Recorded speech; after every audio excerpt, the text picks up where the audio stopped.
Ang larong ETA World ay inilabas 10 years na ang nakakaraan bilang isang dating simulator na nakatarget sa isang babaeng audience, ngunit ito ay naging mas sikat sa mga lalaking manlalaro. Pinahintulutan ito ang mga manlalaro na maglaro ng iba't ibang karakter, simula sa madali ngunit napakahusay hanggang sa mas komplikado ngunit hindi mahusay. Kabilang sa mga ito ang isang trash character, lalo na kilala para sa kanyang antas ng kahirapan at kahilahilakbot na mga tampok. Isa lang ang pervert na gumanap sa karakter na ito sa loob ng 10 years, at ang pervert na iyon ay ang player na si Vic Yusal. Isang gabi na may kulay kahel na langit mula sa papalubog na araw, huminto si Yusal sa harap ng kanyang screen. Napansin niya ang mga bagong post sa forum at iniisip kung may bagong update. Nakita niya ang maraming reklamo mula sa ibang mga manlalaro at nagtaka kung may pangwakas na boss sa isang dating simulator. Naisip niya na kadalasang natatapos ang mga ganitong laro kapag nagsasama-sama ang mga manlalaro. Gayunpaman, napansin niya ang isang sikat na ranker na nagreklamo na ang boss ay hindi matalo, kaya inilapag niya ang kanyang kape. Walang saysay na magkaroon ng isang halimaw na may mga kasanayan sa paggamit ng mahika sa isang mahiwagang mundo, at naisip niya kung ito ay isang bug dahil ang ilang mga character ay tinanggal. Pagkatapos ay nakita niya ang Dark Demon Dragon, ang ika-13 buwan ng Black Knight sa ETA World. Mayroong isang tulad kultong organisasyon na tinatawag na Dark Demonic Humans. Ang kanilang layunin ay tulungan ang isa pang mundo na tinatawag na Persona Gate na sakupin ang mundo. Nang sa wakas ay nagawa nilang makamit ang layuning ito, lumitaw ang Dark Demon Dragon. 70% ng kontinente ang nakuha, ngunit ang aming pangunahing tao ay nag-aalala lamang sa kanyang sarili sa PvP at hindi sa pangunahing kwento sa ngayon. Nagulo ang buong kaalaman, ngunit hindi niya maiwasang labanan ito, kaya nagpasya siyang subukan ito. Pumasok siya sa laro at tinanggap ang kahilingan na labanan ang Dark Demon Dragon. Nagpasya siyang ipakita ang mga kakayahan na hinasa niya sa nakalipas na 10 taon, ang kanyang karakter ay makikita sa harap ng hayop. Ang kanyang karakter, si Bill, ay ang nag-iisang karakter sa laro na hindi maaaring gumamit ng mahika, kaya kahit na ang pinaka may karanasan na mga manlalaro ay pinipiling huwag makipaglaro sa kanya. Talaga, siya ay mas masahol pa kaysa sa isang dagdag, ngunit syempre, ang karakter ay maaaring gumamit ng ilang mahika. Inihahanda ng dragon ang maapoy na hininga nito upang ihain ang kanyang manlalaro at pinaputukan siya. Ang kanyang manlalaro ay humarap sa dragon ng may determinasyon at ngiting-ngiti. Ang kanyang kapangyarihan ay ang blink spell, kumikilos ng napakabilis, habang sinisingil niya ang dragon, napahinto siya at nagngalit ang mga ngipin. Ang blink spell ng Vic ay nagbibigay daan sa kanya na random na maglakbay sa pagitan ng 3 hanggang 10 metro ng napakabilis. Random ang direksyon kung saan siya kumukurap kaya kapag hindi niya nakontrol ng mabuti ang distansya, mamamatay agad siya dahil sa bilis at impact. Ang cooldown time at paggamit ng mana ay katawa-tawa din mayroon ding penalty kung saan hindi siya makagalaw ng 2 segundo pagkatapos gamitin ang skill. Maaaring matutunan ito ng sinuman, ngunit hindi ito ginagamit ng karamihan. Gayunpaman, pinagkadalubhasaan ni Vic Yusal ang paggamit ng blink. Kaya niyang kontrolin kung saang direksyon siya pupunta at ang distansya, at nagawa niyang pawalang bisa ang parusa. Hindi ito umuubos ng mana, wala siyang mana pool, unlike other spells. Ang blink ay walang iba kundi isang kakayahan sa paggalaw. Siya ay nahumaling sa karakter na ito dahil ang lahat ay nakasalalay sa kanyang antas ng kasanayan. Sa nakalipas na 10 taon, siya ay gumaganap bilang ang tanging karakter sa laro na hindi gumagamit ng magic sa mga laban. Muling umatake ang dragon at umatake si Vic Yusal. Iniwasan niya ang susunod na pag-atake ng dragon at tumingin sa kanyang kalaban. Nahulog ang halimaw nang lumabas ang abiso na natalo na niya ang huling boss. Laking gulat niya na talagang pinatay niya ito, kahit na natatakpan siya mula ulo hanggang paa ng mga sinaunang relic grade na item. Still, he played a garbage character, but it was nice na natalo niya ang amo. Pinlano niyang i-flex sa komunidad na pinatay niya ang Dark Demon Dragon. Gayunpaman, nakatanggap siya ng malakas na abiso na dahil sa maling pagtatapos ay naabot, 70% ng Etherworld ay nawasak. Nabigla siya, at ipinaalam sa kanya ng abiso na siya ang pinakamalapit na maabot ang tunay na wakas. Pagkatapos ay nakiusap sa kanya ang abiso na mangyaring maabot ang tunay na wakas.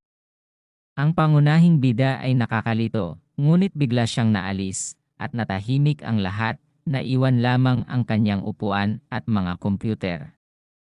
Hingal na hingal niyang iminulat ang kanyang mga mata at napadpad siya sa sahig. Pagkaupo niya, iniisip niya kung ano ang nangyayari at kung nasaan siya. Pagkatapos ay tumingin siya sa gilid niya at nakita ang salamin sa harap niya. Humakbang papalapit sa salamin, nakita niya ang refleksyon niya at nanlaki ang mga mata niya sa gulat. Siya ay nagkaroon ng hitsura ni Baekhyusol. Biglang may nag-glitch at may lumabas na notification screen sa harap niya. Sinabi nito sa kanya na isa itong episode na pinamagatang Escape the Chase. Nagulat siya dahil nakilala niya ito bilang prologue quest. Sa gulat pa rin ay ipinasok niya ang kamay sa bulsa at laking gulat niya nang makita ang entrance certificate sa Stella Academy. Mahirap paniwalaan, ngunit tiyak na siya ay nasa mundo ng Otherworld at natigil si Baekhyusol. Inilagay niya ang kanyang kamay sa kanyang mukha na may pag-ungol ngunit nagpa siya na maging lohikal tungkol dito. Sinabi sa kanya ng boses na maabot ang tunay na wakas, ngunit sa kanyang nalalaman, ang laro ay walang tunay na wakas. Nanlaki ang mga mata niya nang mapagtanto niyang walang nakarating sa tunay na wakas. Sa nakalipas na 10 years, hindi ito ang oras para isipin yon, ngunit dahil kung maaalala siya, pagkatapos na magising ang kanyang karakter, ang mga taong humahabol sa kanya ay sumabog sa kubo. Oo naman, may mga galit na naghahanap sa kanya, at nagtatago siya sa pangamba. Nandito na sila, at may nakita ang isang blonde na miyembro ng grupo. Sumigaw siya sa grupo na nakakita siya ng isang kubo, at sinabihan silang hanapin ito. Sila ay sumugod sa unahan, at ang pangunahing bida ay nagtataka kung ano ang gagawin. May limitasyon kung gaano katagal niya maiwasan ang mga ito. Ngunit hindi rin niya ito kayang labanan. Iniisip niya kung ano ang gagawin kapag nag-pop up muli ang isang screen. Sinasabi sa kanya ng screen na maaari niyang gamitin ang spell na Blink, at nabigla siya na magagamit niya ito. Ang Blink ay isang kakayahan na nagbibigay daan sa user na mag-flash forward. Sa isang katawan na dumaranas ng Magic Leakage Syndrome, si Baekhyusol ay hindi makakaipon ng mana at tanging si Blink lang ang kanyang pag-asa. Ito ang spell na ginawa niya sa buong buhay niya. Back to the present, nagtatago pa rin siya sa kubo, panay ang mukha sa screen, habang nakikita ang offer na gamitin ang Blink. Ito ay zero class na may maximum na distansya na 9 metro at isang charge lang. Ang cooldown ay 3 segundo. Iniisip niya kung dapat ba niyang gamitin ang Blink, dahil kontrolado lang niya ang kanyang karakter gamit ang mouse at keyboard, habang umaakyat ang mga lalaking nakahood na patungo sa kubo, wala siyang oras. Nanlaki ang mga mata niya at napabuntong hininga nang makitang nandito na sila. Walang natitira sa oras, kaya nagngangalit siya at nagpa siya na dapat niyang subukan. Naalarma ang mga nakahood na lalaki nang mapansin nilang tumatakbo siya mula sa kubo at ipinahayag na nahanap na nila siya. Kaagad, inutusan silang habulin siya. Hinahabol nila siya sa may nyebe na kagubatan sa labas, na walang intensyon na hayaan siyang makatakas. Ang unang bahagi ng tutorial ay para sa kanya, upang maiwasan ang mga humahabol gamit ang kapangyarihan ng Blink. Tumakbo siya sa kagubatan, napansin na ang mga humahabol sa kanya ay nagsusuot ng magic boots na mas mabilis kaysa sa kanya. Ang tanging paraan para makatakas siya ay kung gagamitin niya ang Blink. Pinapakalma niya ang sarili, alam niyang nakagamit na siya ng blink ng 1,000 beses. Ang tiyempo ay sinusunog sa kanyang memorya ng kalamnan. Ang mga humahabol sa kanya ay sumisigaw at nagngangalit na hindi siya titigil sa pagtakbo, at nakita niyang naabutan siya ng mga ito. Ang pangunahing kawalan ng blink ay kung ang gumagamit ay hindi makontrol ang distansya, maaari silang mabangga sa isang bagay at mamatay kaagad. Gayunpaman, habang inihahampas ng lead chaser ang kanyang makapangyarihang espada sa kanya, ina-activate ng pangunahing bida ang blink. Kapag ginamit niya ito, ang kakayahan ay gumagana ng iba, at siya ay kumuha ng isang pagsabog ng bilis, naglalaho mula sa kanyang umaatake. Siya ay nabigla ngunit nalulugod na ang kanyang pagpapatupad ng kakayahan ay isang tagumpay. Ang kanyang mga humahabol ay nabigla nang makita siyang gumamit ng blink, dahil hindi sila naniniwala na siya ay isang salamangkero. Sinabihan sila ng lead blonde na huwag mawalan ng pag-asa dahil may pahinga ang blink na nakakaparalisa sa user sa loob ng 2 segundo. Gayunpaman, ang namumuno ay nagulat nang makita na ang pangunahing bida ay maaari pa ring gumalaw at tumatakbo pa rin. Mabilis siyang tumakbo sa kagubatan at hinikayat ang sarili na maging mas maingat. Dapat niyang gamitin ang hindi pantay na lupain sa kanyang kalamangan, dahil ang mga manlalaro na hindi matutunan kung paano kontrolin ang blink sa yugtong ito ay hindi makakarating sa susunod na episode. Sa totoo lang, 99% ng mga manlalaro na gumanap sa karakter na ito ay hindi nakapasa sa tutorial, at kahit na ang 1% na pumasa ay hindi nalampasan ang pader ng blink distance control at tuloy-tuloy na pagpikit. Ang pangunahing bida ay nagbibilang 3, 2, 1. Sa loob ng 3 segundo, kumurap siya muli at mabilis na gumagalaw sa mga puno at nyebe. Lumilipad sa hangin ang kanyang kayumangging Amerikana. Iniisip ng mga humahabol sa kanya na siya ay baliw para sa paggamit ng blink sa naturang lupain. Sinabi niya sa lahat ng maaaring gumamit ng mahika na pumunta sa harapan at atakihin siya mula sa malayo. Lumapit ang mga mukhang nananakot na salamangkero at masasabi ng lalaki na gagamit sila ng mahika laban sa kanya. Ang ikalawang bahagi ng tutorial ay ang paggamit ng blink para iwasan ang mga magic arrow na lumilipad sa kanya. Sa laro, makikita ng mga manlalaro ang lahat sa likod nila dahil nasa monitor ito, kaya naiiwasan niya ang mga pag-atake. Pagkatapos ay muling nag-pop up ang kanyang screen at ipinaalam sa kanya na ginagamit ang kanyang magic leakage syndrome.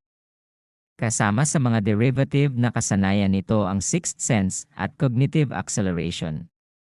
Nabigla siya habang ang kapangyarihan mula sa mga kasanayang ito ay bumaha sa kanyang sistema sa maraming ilaw ng berde at rosas.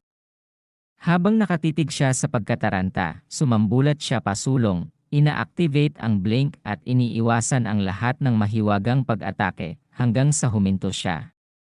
Mga kahon ng usok kung saan siya nakatayo noon at nakahinga siya ng maluwag dahil malapit na tawag iyon. Saka siya muling tumakbo. Ang huling bahagi ng hadlang ay kinabibilangan ng ikatlong bahagi ng tutorial, pagtawid sa kanyon habang gumagamit ng blink. Ang kanyon ay malalim at nakamamatay. Ang tanging paraan upang tumawid ay upang makontrol ang distansya ng kanyang blink ng perpekto.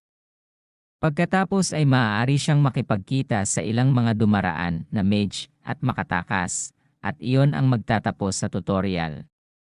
Para makapasa sa bahaging ito, kailangan niyang kanselahin ang kanyang blink spell na nangyayari sa loob ng 0.1 segundo sa perpektong oras. Kung mabigo siya, mamamatay siya. Mayroong humigit kumulang 20 lumulutang na malalaking bato. Ang pagtawid sa kanila ay mas madaling sabihin kaysa gawin. Nagtataka siya kung anong jerk ang nagpahirap sa tutorial. Gayunpaman, sa pagiging tapat, ito ay halos magagawa. Muli siyang naabutan ng mga humahabol sa kanya at isinisigaw ang kanyang kinalalagyan sa kanilang mga kasama. Ang problema sa paggawa ng pagtalon na ito ay ang kanyang mga humahabol ay mas malapit kaysa sa inaasahan. Mga 100 meters ang distansya nila sa kanila. Dahil may 3 segundong cooldown ang kanyang blink, hindi iyon sapat na oras para tumawid. Ang posibleng paraan na magagamit niya ngayon para sa kanyang kaligtasan ay ang patayin silang lahat. Malawak ang nakamamatay at manyebe na kanyon na may maraming mga lumulutang na bato at ang pangunahing bida ay nagtatago sa ilalim ng puno ng nyebe. Kahit na sa tingin niya ito ay baliw, paano lakas ng loob niyang isipin na makakamit niya ito kung hindi man lang siya nakipag-away? Kung ito ay isang laro, gagawin ng sistema na imposibleng atakehin ang mga humahabol sa kanya. Ito ang katotohanan, walang tuntunin ang nagsasabi na kailangan niyang bulag na sundin ang sistema ng laro. Ang pag-iisip na pumatay ng isang tao ay hindi nakakaabala sa kanya.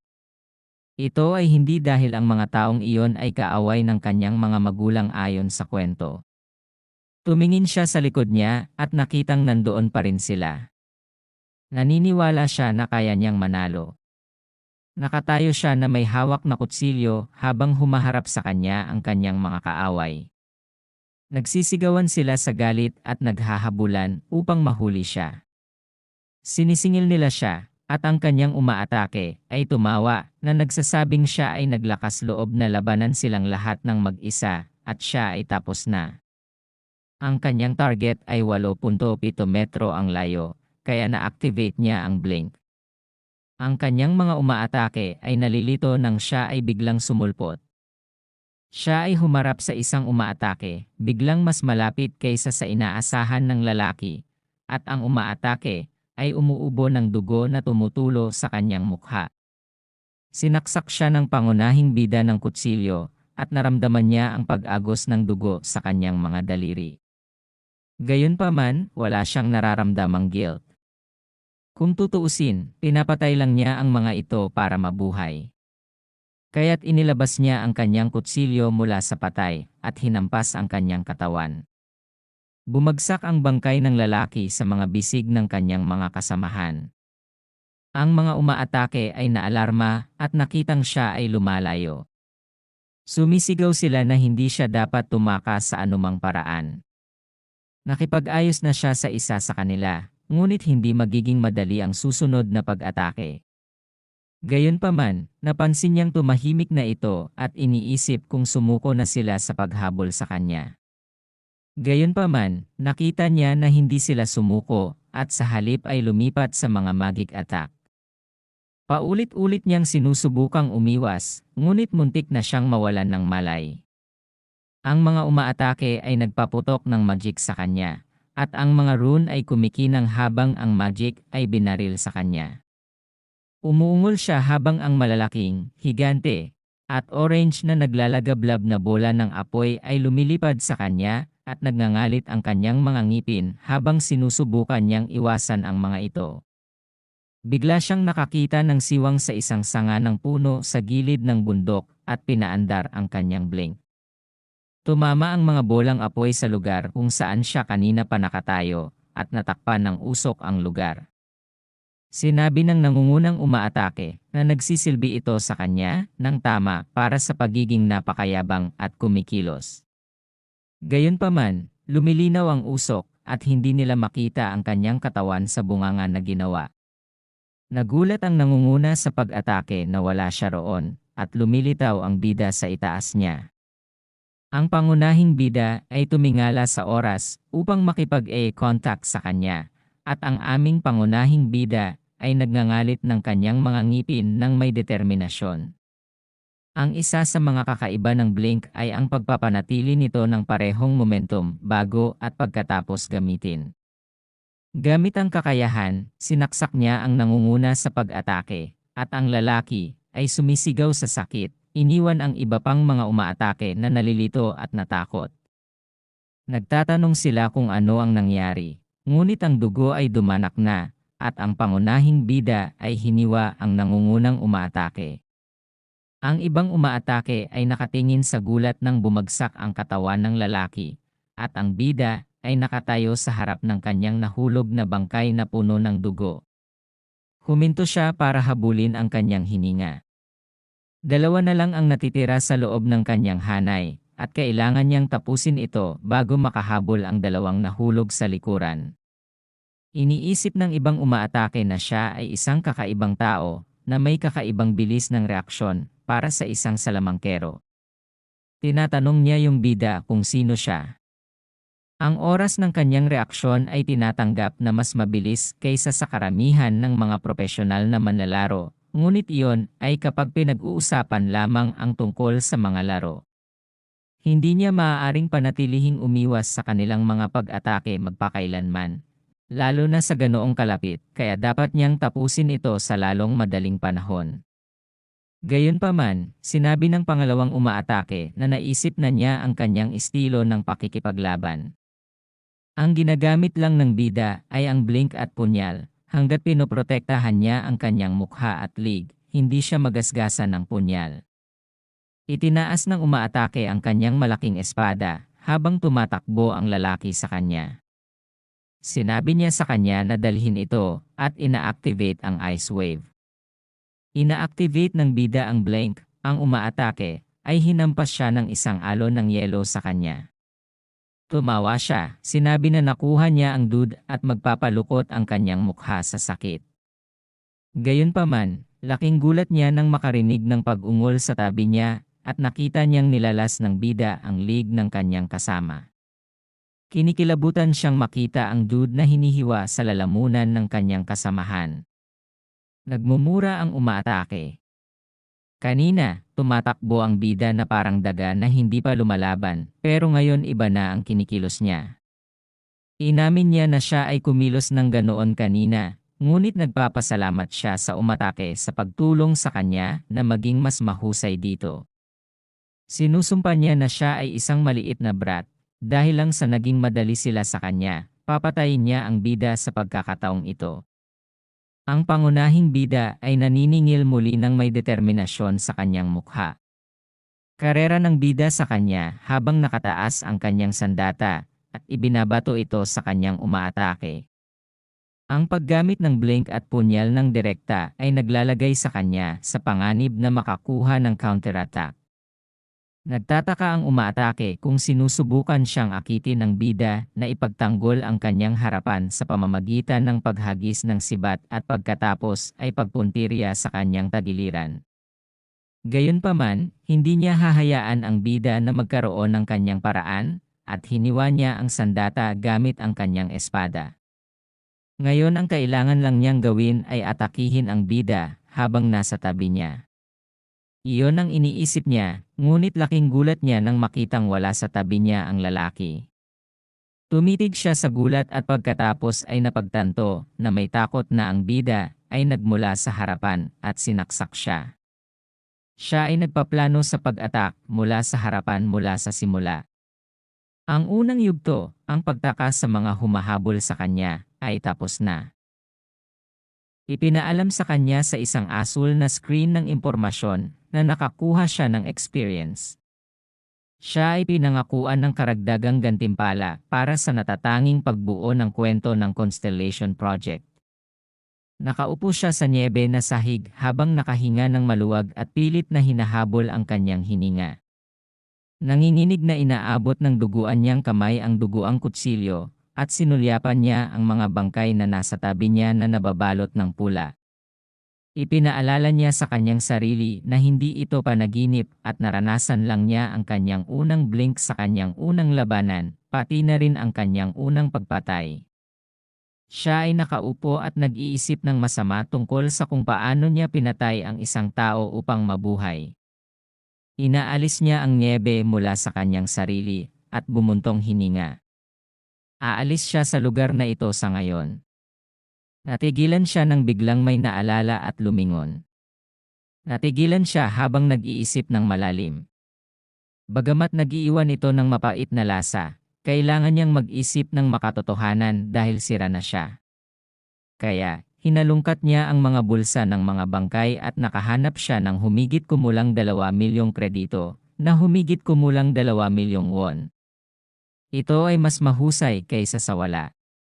Ngayon ang problema ay kung paano tumawid sa nalalatagan ng nyebe na talampas sa harap niya. Bigla siyang nakarinig ng boses na tumatawag para itanong kung may tao ba. Nakikita niya ang isang grupo ng mga nakahood na figure sa di kalayuan, at nakilala sila bilang grupo ng mga mage na lumilitaw sa tutorial. Kumaway siya sa kanila at sumigaw sila na walang tulay. Hindi sigurado kung paano siya tatawid, sinabi niya sa kanila na papunta na siya, at nagpa siya silang hintayin siyang tumawid. Gayunpaman, sinabi nila na kailangan niyang maging isang third class na kabalyero upang matagumpay na makatawid sa bangin at magduda na ito ay isang bagay na magagawa ng isang batang lalaki. Gayunpaman, sa kanilang pagtataka, nakita nila siyang nagzipping mula sa lumulutang na bato patungo sa lumulutang na bato gamit ang kapangyarihan ng blink. Mabilis at matulin siyang gumagalaw, tulad ng ang flash, at tumitig sila at nagtataka sa kanyang husay. Nagtataka sila kung gumagamit siya ng jumping type ng magic at napagtanto niyang gumagamit siya ng blink. Sa mga mage, isang batang babae na may asul na buhok na may malalim na asul na mga mata ang nanonood sa kanyang paglapit.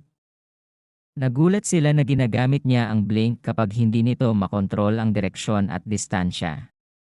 Nagulat sila na posible ang ganitong kontrol sa blink, at gulat na gulat silang napatitig ng may sumulpot pang dalawang tao sa gilid ng bangin.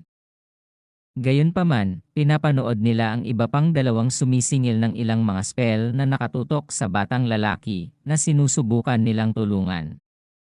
Ito ay ang natitirang mga umaatake, at ang iba pang mga salamangkero ay sumigaw sa batang lalaki upang magbantay. Ang pangunahing bida ay halos hindi na mamahala sa pag-atake gamit ang blink. Gumawa siya ng isang makitid na pagtakas at lumingon upang harapin ang dalawa pang mage na umaatake mula sa malayo. Napagtanto niyang kasama sila ng mersenaryong grupo pagkatapos niya at napagtanto niyang mapanganib ito. Ang kanyang kapangyarihan ay may 3 segundo upang magpalamig at umiiwas lahat ng magic gamit ito ay hindi posible. Kailangan niyang hanapin ang susunod na lumulutang na bato na gagana bilang kanyang tuntungan. Gayunpaman, sa kanyang sorpresa, isang salamangkero ang nagpaputok ng isang spell at muling binaril siya. Bago siya makapag-isip ng isang plano, bahagya niyang naiwasan ang pag-atake, at ang batong kanyang kinatatayuan ay nabibitak. Napagtanto niyang mahuhulog siya sa pagkadulas niya mula sa bato. Sa kasamaang palad, ang lahat ng mga lumulutang na bato ay masyadong malayo sa kanya, at umaasa siya na siya ay dumapo sa isa lamang. Gumagamit siya ng blink at nagsizip sa hangin, nakaunat ang kamay para kumuha ng lumulutang na bato. Nagagawa niyang sunggaban ito, bahagya pang nakabitin. Siya ay hinalinhan na nakaligtas, gayunpaman, ang kanyang mga kaaway ay nagpaputok ng isa pang maapoy na spell sa kanya, at napagtanto niyang hindi garantisado ang kanyang kaligtasan. Walang paraan para makaiwas siya sa kanya, habang nakabitin sa bato, at napagtanto niya na siya ay mamamatay, biglang lumabas ang ice magic. Ang mahusay na asul na spell ay bumangga sa orange ng apoy sa isang sumabog na hangin na huminto ang apoy na spell sa mga subaybayan nito. Ang hangin ay lumilinaw upang ipakita na ang pangunahing bida ay protektado mula sa pagkasunog hanggang sa malutong. Nagtataka siyang tumingala at nagtataka kung ano ang magic na yon. Sa sandaling iyon, lumilitaw ang isang ice spell na natatakpan ng kidlat, may gumamit lang ng 2 attribute sa isang magic sa tutorial. Higit pa rito, tumpak na kinakalkula ng caster ang trajectory nang hindi nag-aksaya ng mana. Iniisip niya kung sino ang maaaring gumanap ng ganoong gawa. Sinulyapan niya ang mga salamangkero na nagtipon sa kabilang panig, nakita niya ang asul na batang babae na may lamig at isang kislap ng mahika sa kanyang mga tauhan. Ang mga mersenaryong salamangkero ay nabigla sa gayong pagpapakita ng kapangyarihan, kaya't bumubuntot sila at tumakas sa takot. Ang pangunahing bida ay pinapanood silang tumakas ng maluwag at bumuntong hininga sa kaluwagan na siya ay mabubuhay pagkatapos ng lahat. Nagawa niyang kaladkarin ang sarili at nakarating sa mga mage na naghihintay sa kanya sa kabilang panig. Gayunpaman, ang kanyang atensyon ay nasa hooded figure na nagligtas sa kanyang buhay. Pinasalamatan niya ito sa pagtulong sa kanya, at sinabi niya na hindi niya ito ginawa para makatanggap ng anumang pasasalamat. Sa tingin niya ay siya ang may pinakamagandang boses na narinig niya sa buong buhay niya, pero parang mahirap siyang lapitan. Bagamat kilala sila bilang mga bandido na nanakawan ng mga kalapit na nayon, sa totoo lang, karamihan sa mga ganitong aktibidad ay isinasagawa ng madilim na kultong demonyo. Gayunpaman, kahit na dito nagtatapos. Sa sandaling makatakas siya sa bangin na ito, papasok siya sa teritoryo ng mga salamangkero, at hindi na siya magagawang habulin ng maitim na demonyong mga tao, at hindi na nila alam kung sino siya. Nagulat siya sa biglang paglitaw ng isa pang window ng katayuan. Sinasabi nito sa kanya na mag-enroll sa Stella Academy, at iniisip niya kung iyon na ang simula ng ikalawang yugto. Mukhang hindi ito magiging mahirap, kaya hindi siya masyadong nag-aalala. Biglang namutla ang mukha niya nang makita ang pangalan ng academy. Iniisip niya kung paano siya makakapag-aral muli sa panahong ito.